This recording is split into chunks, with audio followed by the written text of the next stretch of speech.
We begin in silence, not peace, but silence. The kind that coils beneath the noise of life, beneath the rituals, the conversations, the laughter that feels just convincing enough to pass for joy.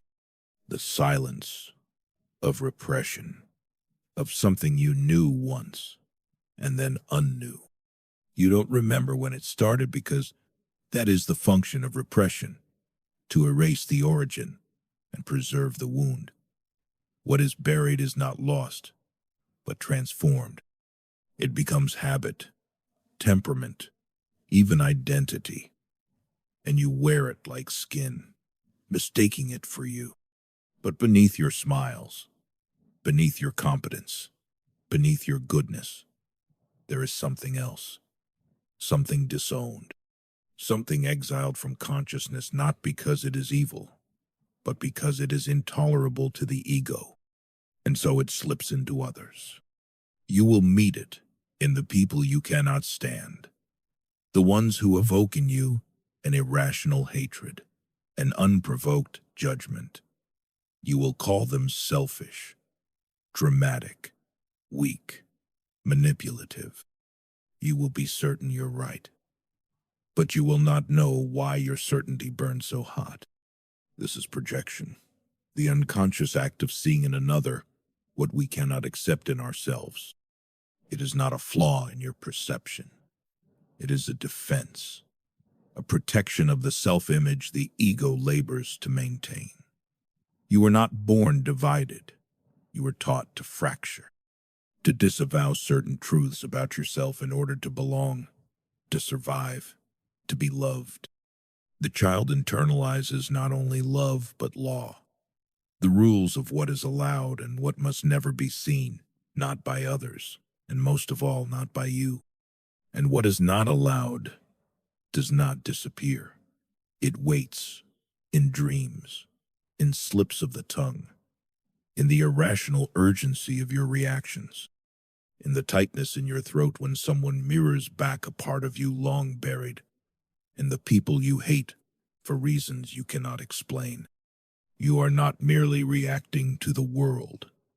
You are reacting to your own unconscious made visible through others. They are your mirror, distorted by the curvature of repression.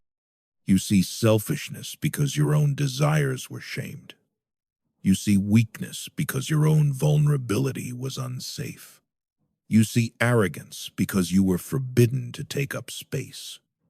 What you despise is a clue. But the ego resists clues. The ego wants simplicity. It wants to preserve its illusion of coherence, that you are who you say you are, that the story you tell yourself is the truth, that the things you hate are out there, not within. So you stay loyal to the lie. You moralize your projections. You punish others for the very qualities you've amputated from yourself. And in doing so, you remain a stranger to your own psyche. But what is disowned does not stay quiet. It grows in the dark. It leaks. It stains your relationships. It fuels your patterns. It seduces you into repetition. And still you insist. It's not me. It's them. The tragedy is not that you project. The tragedy is that you never see it. Because seeing it would mean shattering the image. It would mean admitting that the monster is not only at the door, it lives inside. That the parts of others you attack are fragments of your own unlived self. That your moral superiority is often a disguise for guilt. Projection is a map. Every judgment is a landmark. Every overreaction, a flare in the night sky of the unconscious. If you follow it not to fix, not to transcend, but simply to witness, you begin to see. And what you see is not evil. It is pain. Because the things we project most violently are often the things that hurt most deeply. Not sins, but wounds. Not flaws, but forgotten selves angry at being erased. We call others dramatic because we were silenced. We call them needy because we were starved. We call them fake because our authenticity was punished. You do not escape your history. You repeat it until you see it. So look closely. When rage appears disproportionate, ask what it reminds you of. When disgust arises, suddenly ask who taught you to shame that part. When contempt enters the room, ask who you had to betray in order to feel worthy of love. Projection is not the enemy. It is a language, the unconscious speaking in metaphor. But we treat it like truth. We believe the story, that they are the problem, that we are merely reacting, that the world keeps offending us, when in reality, it keeps offering us a mirror. The mirror does not flatter. It does not forgive. It does not argue. It reflects. And reflection is unbearable for the ego, because to reflect is to recognize, to admit, to see the repressed return, not as memory, but as reality. So you defend, you blame, you withdraw, you attack, you rationalize. But a part of you knows that your anger hides a fear, that your disgust conceals a longing, that your judgment reveals a fracture. The ego would rather condemn the world than risk facing its own abyss. But the abyss is yours.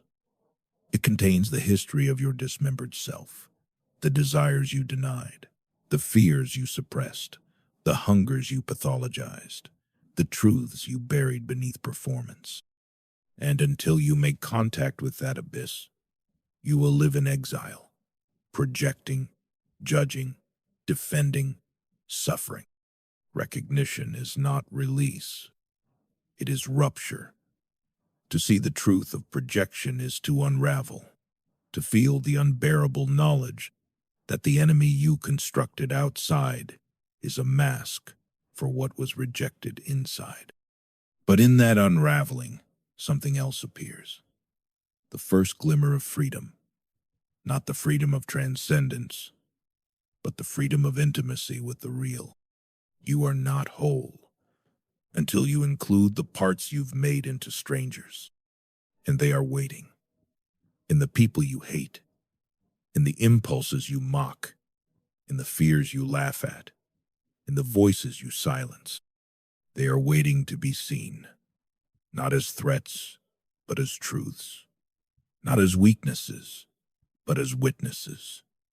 Witnesses to what was once alive in you, before the world taught you to cut it out. So look again, not outward, but inward, not to judge, but to recognize. Because what you see in them is the truth you're afraid to see in yourself. And until you do, you will continue to suffer your own reflection and call it life. The unconscious does not forget. It does not forgive. It holds everything you have buried, every thought you refuse to think, every feeling you refuse to feel, every desire you disown to preserve your place in the world. You believe you have moved on, that you have matured, that you have transcended the childish parts of yourself. But maturity is often another disguise, a socially acceptable mask for repression. The child you abandoned waits in the shadows of your psyche, shaping your fears, dictating your attractions, haunting your dreams. It does not speak in words. It speaks in symptoms, in anxiety, in envy, in compulsions you cannot explain. And still, you tell yourself, I am fine, I am rational, I know who I am. But you do not know. You know only what you have allowed yourself to know. The rest is hidden behind the barricades of defense, locked away, because it threatens the fragile narrative of who you imagine yourself to be. Every symptom is a message from this hidden self, every panic, every fixation, every unexplained sadness is the unconscious knocking at the door of awareness. But you have learned to ignore the knocking. You take pills, you change jobs, you leave relationships, you find distractions. You rearrange the furniture of your life and call it growth. But nothing changes, because the wound is not out there. It is inside you, and it has no interest in your distractions. The wound wants to be seen, not cured, not erased, not transcended, seen. But seeing is unbearable, because to see means to confront not only pain, but complicity. It means realizing how much of your suffering you have constructed yourself, not consciously, but through the machinery of repression, projection, denial. This is why you resist. This is why you turn away from your own depths and point to others as the source of your misery. It is easier to hate than to recognize. It is easier to moralize than to feel. And yet, the moment you allow yourself to really feel, the walls begin to crack. You see how much energy you have spent keeping the truth at bay. You see how much of your life has been governed by fear. Fear of being too much. Fear of being not enough. Fear of being rejected for what you are. You see how your very virtues were born of repression. Your kindness as a defense against anger. Your independence as an escape from need. Your success as a shield against shame. You thought you were building a self, but you were building a fortress. Inside that fortress lives everything you have lost. The grief you never grieved. The rage you never allowed. The joy you deemed dangerous. The love you never gave yourself. You locked them away to survive. But survival is not living. Survival is a half-life, a state of suspended animation where the body goes on but the soul grows numb. And so you project life outward. You seek it in others, in fantasies, in ideals. You fall in love not with people but with what they reflect back to you, the parts of yourself you cannot touch directly. You hate others not for their flaws but for their freedom to embody what you cannot. Every relationship becomes a theater where your unconscious plays out its dramas, its longings, its betrayals. You are both author and audience, both victim and perpetrator, and you wonder why it never feels real. The truth is that reality has always been intolerable to the ego. Reality threatens its fictions, its myths of mastery and coherence. To see clearly is to risk collapse, to risk the annihilation of the image you have spent a lifetime protecting. This is why psychoanalysis is not a comforting journey. It is not self-improvement. It is not a path to happiness. It is a descent, a confrontation with the parts of yourself that terrify you and yet are most fully alive. In the descent, you encounter the shadow, not a mystical force, but the sum of everything you have pushed away. It appears monstrous because you have made it monstrous. You could not admit your envy, so it grew fangs. You could not admit your desire, so it sprouted claws. You could not admit your rage, so it became a demon. But the shadow is not evil. It is you. It carries your vitality, your creativity, your truth. To reject it is to reject life itself. The ego will fight this realization. It will fight with excuses, with distractions, with rage, with despair. It will tell you this work is useless, that the past does not matter, that you are fine as you are. But these are defenses, and defenses are the footprints of fear. If you follow the fear to its source, you begin to see the outlines of the prison you have built for yourself. And you begin to understand the prison was never necessary. It was built for a child who had no choice. but you are no longer that child. To dismantle the prison is not to destroy the ego. The ego is necessary. It organizes, it protects, it navigates the world. But when the ego becomes a tyrant, it turns protection into suffocation. It makes survival the enemy of truth. And truth, even painful truth, is the only soil where freedom can grow. Freedom is not comfort. Freedom is not bliss. Freedom is the ability to see without flinching, to feel without fleeing, to live without the constant need to defend. Freedom is recognition. Recognition of your history, your contradictions, your lost and disowned selves. Recognition that the line between good and evil runs not through the world, but through your own heart. This recognition is not an endpoint. It is a beginning. The beginning of a relationship with yourself that is not built on lies. The beginning of a life where you are no longer at war with your own depths. The beginning of a different kind of love. A love that does not idealize, does not demand perfection, does not punish for imperfection. But to arrive here, you must pass through the fire of seeing. You must allow the masks to fall one by one. You must let the projections dissolve and stand naked before your own unconscious. This is not healing. This is not transcendence. This is truth. And truth does not comfort. Truth burns. Yet in the ashes of that burning, something stirs. Something older than the ego, deeper than repression. It is not the self you perform, but the self you are. The self that has waited patiently beneath the layers of defense. The self that does not need to be fixed, because it was never broken, only hidden. This is the descent. This is the work. And once you have seen, you cannot unsee.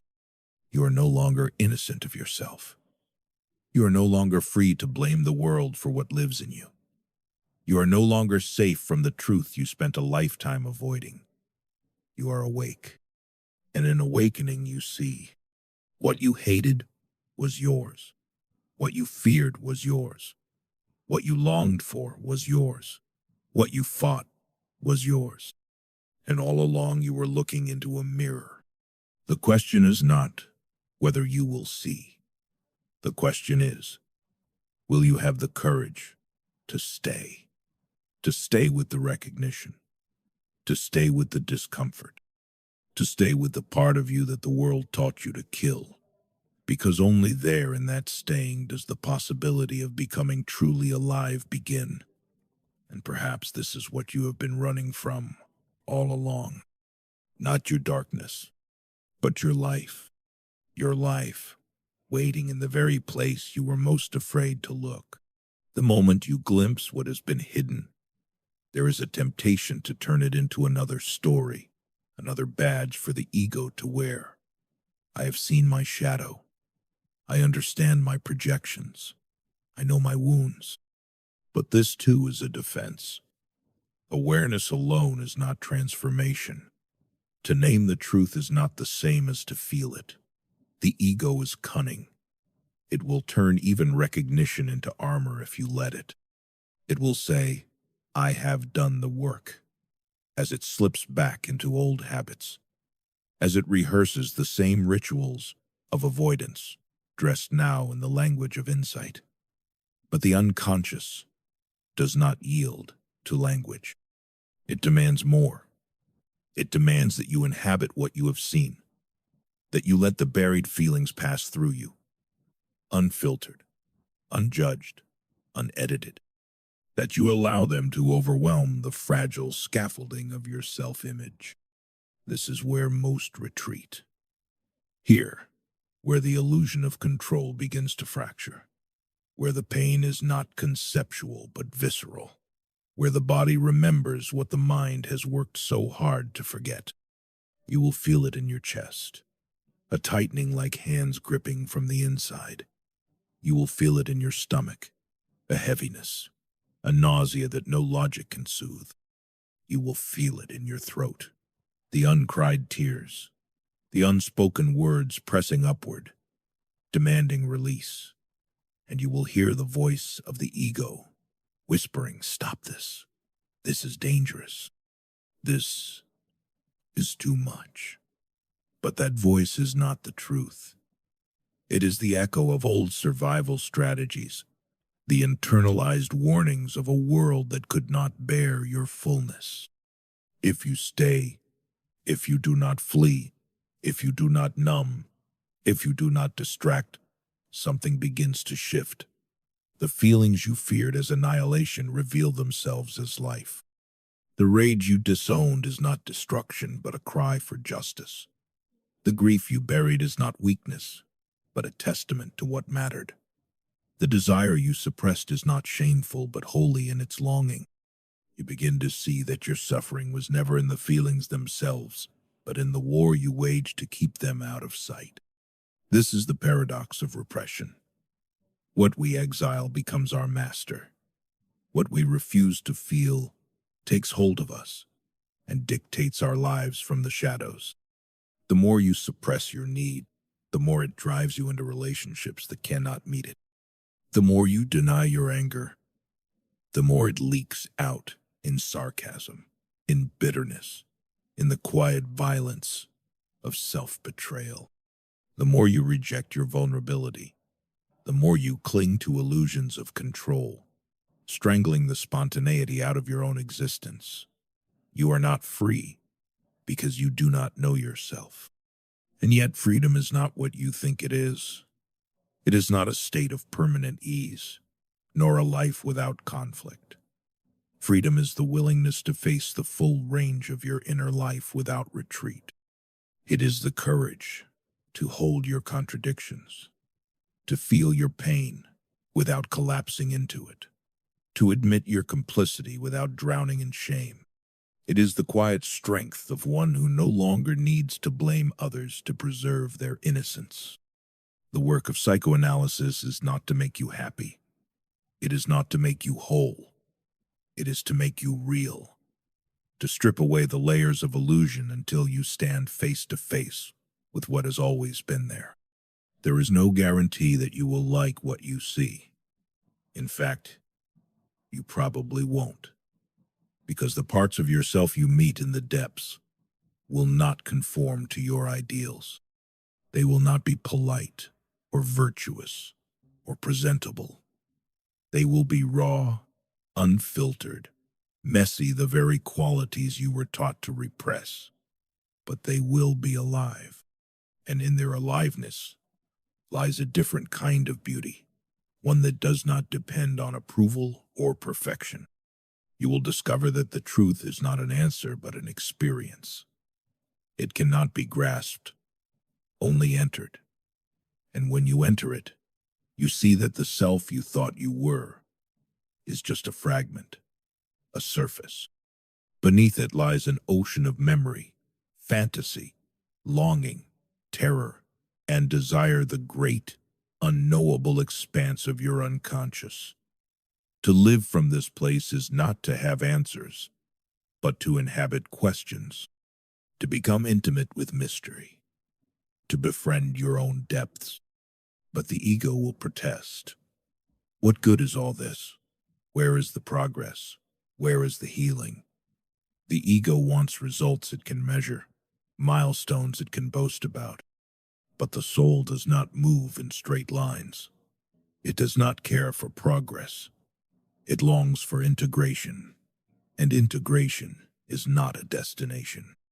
It is a lifelong process of turning toward what you have turned away from, again and again, until even the darkest corners of your psyche are illuminated by the light of awareness. This is the work, not to transcend your humanity, but to descend into it, not to escape your pain, but to give it a place at the table, not to perfect yourself, but to embrace your imperfections as part of the whole. And as you do, you may find that what you feared as fragmentation was in fact the beginning of wholeness. that what you resisted as weakness was the root of your strength, that what you disowned as unlovable was the source of your capacity to love. And then something strange happens. You stop projecting, not because you are pure, but because you see too clearly to be deceived by your own defenses. You stop blaming others for the parts of yourself you could not face. You stop needing enemies to make sense of your pain. You stop craving approval because you are no longer at war with your own truth. You begin to see others as they are, not as carriers of your projections, not as screens for your fantasies, but as fellow travelers in the labyrinth of the psyche. Their flaws no longer provoke your contempt because you have befriended your own. Their gifts no longer arouse your envy because you have reclaimed your own vitality. You can love them not for what they give you, but for what they are. But this is not the end. There is no end. The unconscious is not a territory to be conquered, but a living, breathing mystery. It will continue to speak in dreams, in symptoms, in sudden flashes of insight. And your task is not to silence it, but to listen without judgment, without fear, without the need to control, to listen as one listens to the ocean, with awe, with humility, with the understanding that you will never touch its depths. And perhaps this is enough. Not perfection, not healing, not happiness, in the sense the ego craves, but presence. A presence so deep and unwavering that even your suffering can rest in it, unresisted, unashamed. Here, at last, you are no longer running, no longer splitting, no longer hiding. Here, you are whole. Here, you are home. Here, you begin. The further you descend, the more you begin to sense the sheer weight of all that has been denied. Every forbidden thought, every censored impulse, every stifled cry gathers here like sediment at the bottom of a river. You wonder how you managed to carry it this long without breaking. But you did break, not in ways the world could see, not in ways even you allowed yourself to name, but in subtle fractures of spirit. The breaks are there in your compulsions, in the hollow moments after achievement, in the persistent sense that something essential is missing. You try to fill the absence with noise, with striving, with distraction. You tell yourself this is normal, that everyone feels this way, but a quiet voice in the recesses of your mind knows better. It whispers, "This is not life. This is survival." Survival has its wisdom. It kept you from drowning when the currents of feeling threatened to sweep you away. It built walls to protect you from a world too harsh, too demanding, too indifferent to hold all of who you are. But what protected you then, now, imprisons you. The walls have thickened. The currents still flow beneath them, unseen, but not unfelt. And so you pace in your small, familiar room, calling it freedom because you have forgotten the ocean outside. The ego does not want you to remember.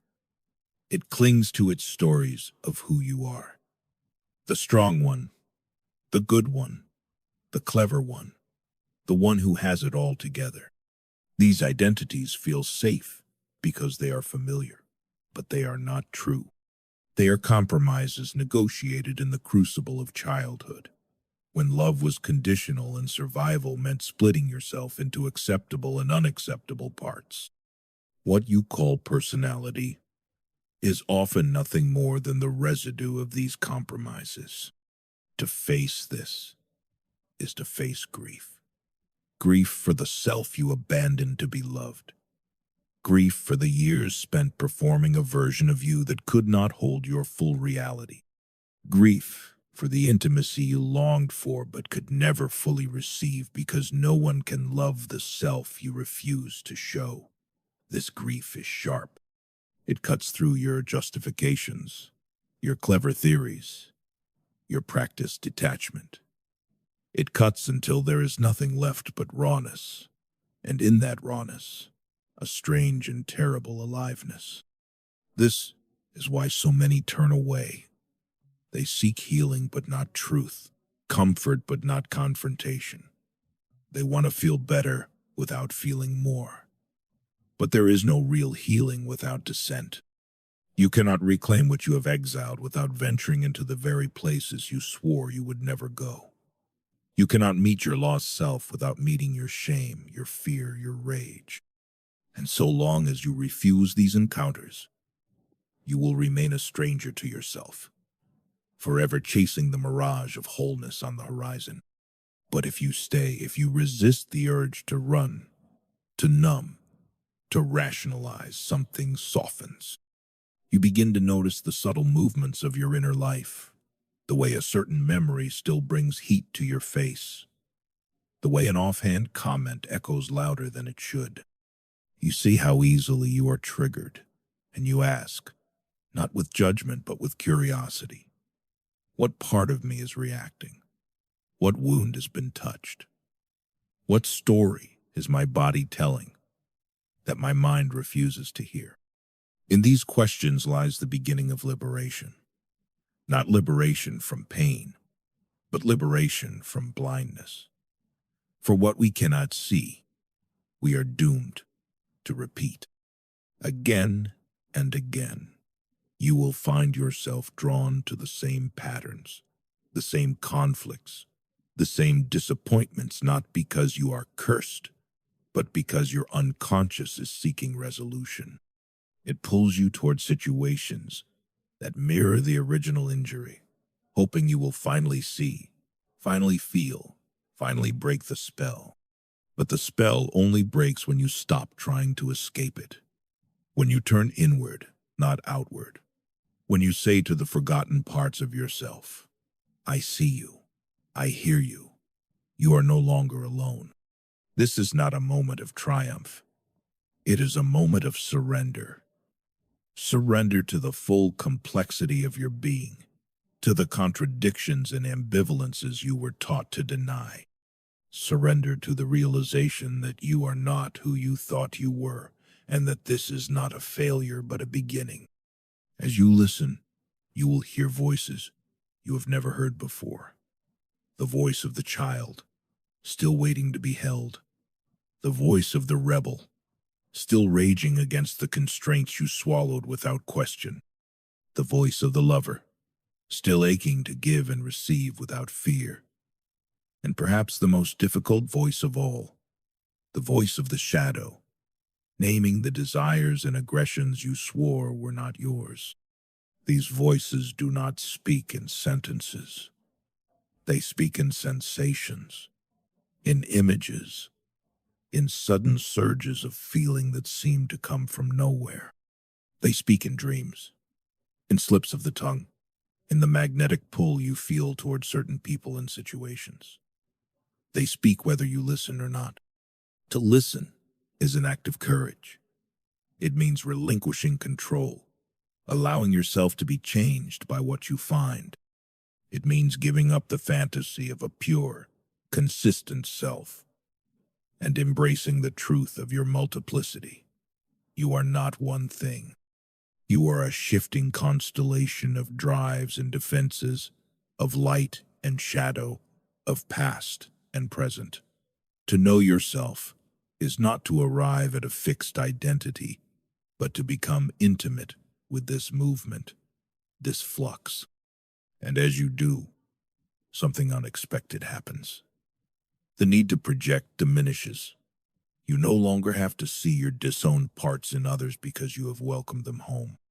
The people who once triggered you become teachers, showing you where you had not yet looked. The world softens as your inner world softens. You find yourself less reactive, less defensive, less compelled to divide humanity into good and bad, us and them. This is not enlightenment.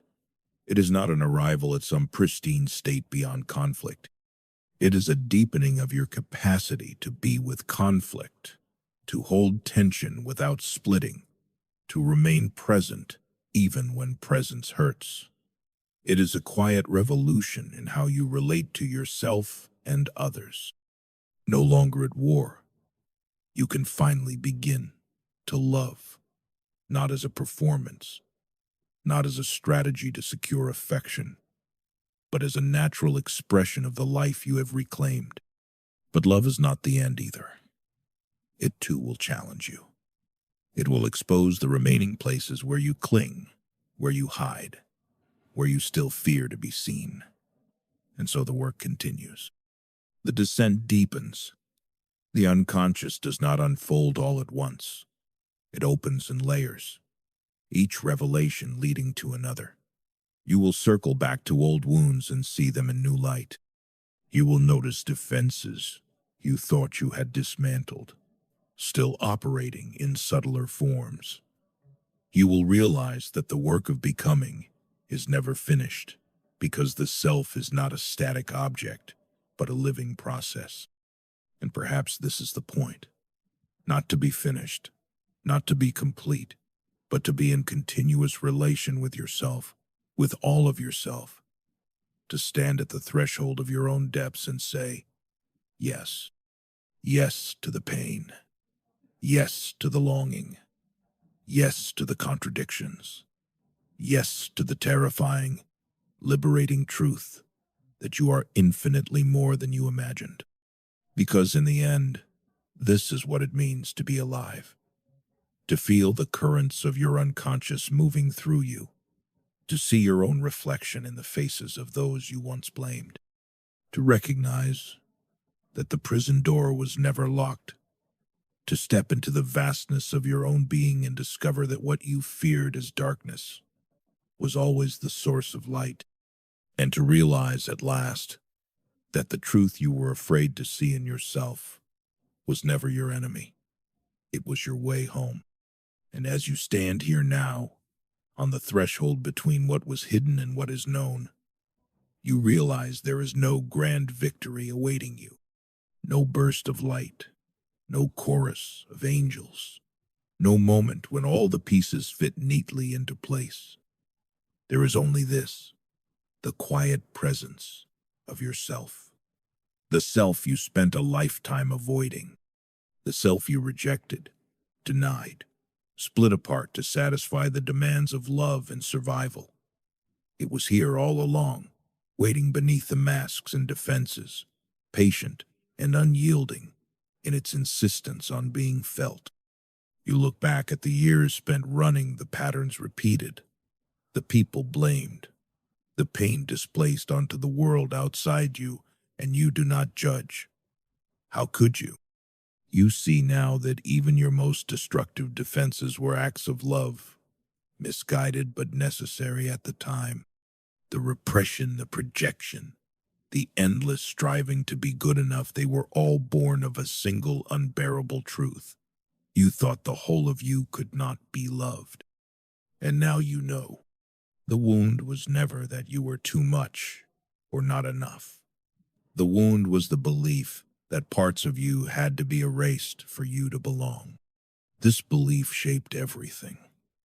It taught you to split yourself, to amputate your anger and call it kindness, to bury your grief and call it strength, to silence your desire and call it virtue.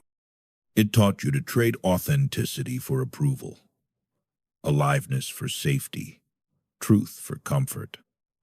And still, the disowned parts of you did not die. They became shadows, waiting for the day you would stop fearing your own depth. Today, you stopped. You turned toward the place you swore you would never look. You saw the parts of yourself you were taught to hate, and you did not flinch. You felt the grief, the rage, the longing, the shame, and you stayed. That staying changes everything. Not because it fixes you, not because it heals you in some final, perfect way, but because it ends the war against your own nature, the war against your own truth. You realize now there is no better self waiting for you to become it. There is only the whole of you, as you are, messy, contradictory, fractured, alive. And perhaps this is what it means to come home, to stand in the ruins of all your illusions and see with unflinching eyes that nothing needs to be added to you and nothing needs to be taken away, that the light you sought outside was hidden in the darkness within, that the monster you feared was a child longing to be held, that the truth you were afraid to see in yourself was never your enemy. It was your life, waiting for you to claim it. And now, at last you have.